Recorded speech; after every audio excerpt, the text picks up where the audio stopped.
Good evening, everybody. I'm Hitika Paul Ahuja from Operation Asha. I will now give you a brief on how we effectively treat TB using technology at low cost. Next. Tuberculosis is an airborne infectious disease that spreads quickly through coughing, breathing, sneezing. Under the World Health Organization's directly observed therapy strategy, as we call it, TB patients must regularly take their medication under the supervision of a health worker. This means that the patient must come to the treatment center 3 times a week for the initial 2 months and once a week for the rest of the treatment. Worse still, a deadlier form of TB, which is known as multi-drug resistant TB, is becoming into a dangerous new epidemic. Drug resistance, be it multi-drug resistance or extra drug resistance, or in fact even TDR, which is totally drug resistant, develops when patients stop taking their medicines partway through the 6 to 8 month treatment. MDR is doubly dangerous because of the high medicine cost, which is 50 times more than normal TB, and the long treatment regimen. MDR and XDR TB cases have been found in every country surveyed. There are actually more than 500,000 estimated cases of MDR TB in the world at the moment, and about 100,000 of those are actually in India. In fact, recently, 12 cases of XDR, which is totally drug-resistant TB, were found in Mumbai in India. According to Stop TB Partnership, by 2013, there will be 1.3 million cases of MDR TB in the world, requiring $16 billion of revenues. Next, slide 2. The prevalence of MDR TB is rising exponentially. Since drug-resistant strains can be directly transmitted, it is noted that on an average, each patient infects about 12 new people with active disease every year.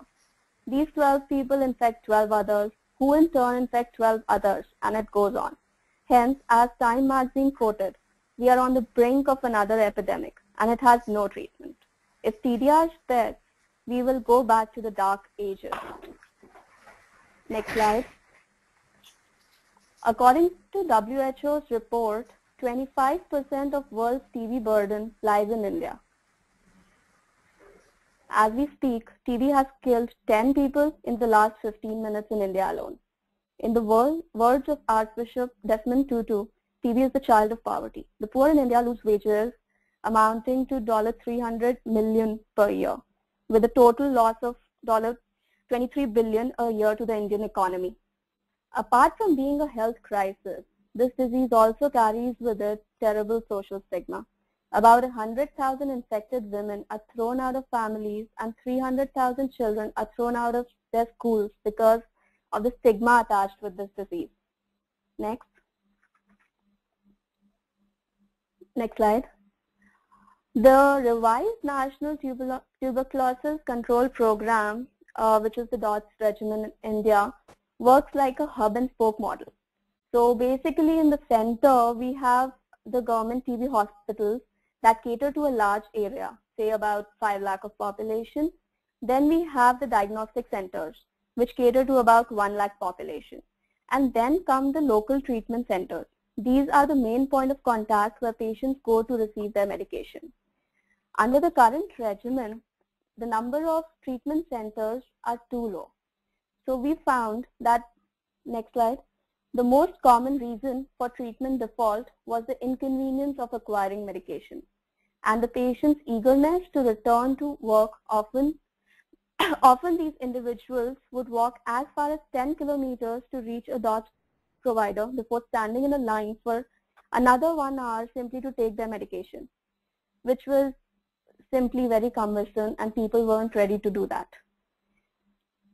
Because this significantly subtracts from their ability to work, patients often stop coming in for treatment when the symptoms subsided after 2 months. So, an independent evaluation by WHO consultants found alarmingly high rates of default, which is 36% amongst patients. To combat this problem, Apasha developed its innovative management of supply chain by taking TB treatment to the doorsteps of disadvantaged. If you picture the government as a human body, Operation Asha centers are like the arms of the government, reaching out into the slums and providing TB treatment and counseling to the most disadvantaged. Slide 7. APASHA provides a dense network of treatment centers that are established within the community, example in small shops or huts or even local health providers. They are open for long hours from early in the morning to late in the evening, allowing patients to procure the medicine conveniently without spending money or on transport or losing wages. This accessibility is complemented by a robust TB education and counseling methodology. APASHA's highly trained counselors are responsible for tracking patients and eliminating default. These counselors are recruited from within the community they serve. Hence, they are familiar. Hence, they are familiar with the local customs, geography, and also informal address systems. Each of them is provided rigorous training and receives performance-based incentives. This not only empowers the local community, but also proves to be more cost-efficient than MD doctors. Now, the third most important pillar of APASHA is the technologically innovative aspect, that is e-compliance.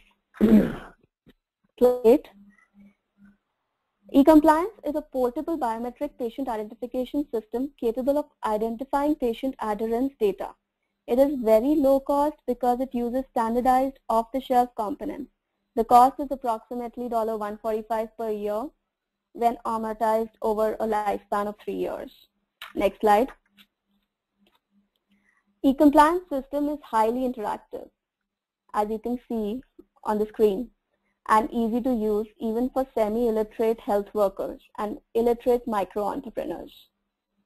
Next slide, slide number 10. Whenever a new patient is enrolled, his fingerprints, the patient has to give a fingerprint on each visit to a dot center. This is the indisputable proof of the visit. When a patient misses a scheduled dose, the system sends the counselor and the program manager a text message. The counselor has to do the required follow-up in the next 48 hours in the patient's home, and again take a fingerprint before giving the medicine and repeat education. This prevents from any dose being missed. It also prevents gaming of the system, which is of utmost importance. It also allows automatic generation of all reports through EMR at the back end, improved transparency, reliability, increased productivity, and of course, elimination of human error. Slide 11. Piloted in one clinic in 2010, there are now 58 centers with e-compliance terminals operating in India, with over 175,000 visits logged. Nearly 1,600 patients are tracked by the system. The e-compliance initiative has reduced the defaults to 3%. Next slide. Slide 12. Operation Asha's treatment model is extremely scalable, as you can see on the graph, and easily replicable, like a franchisee.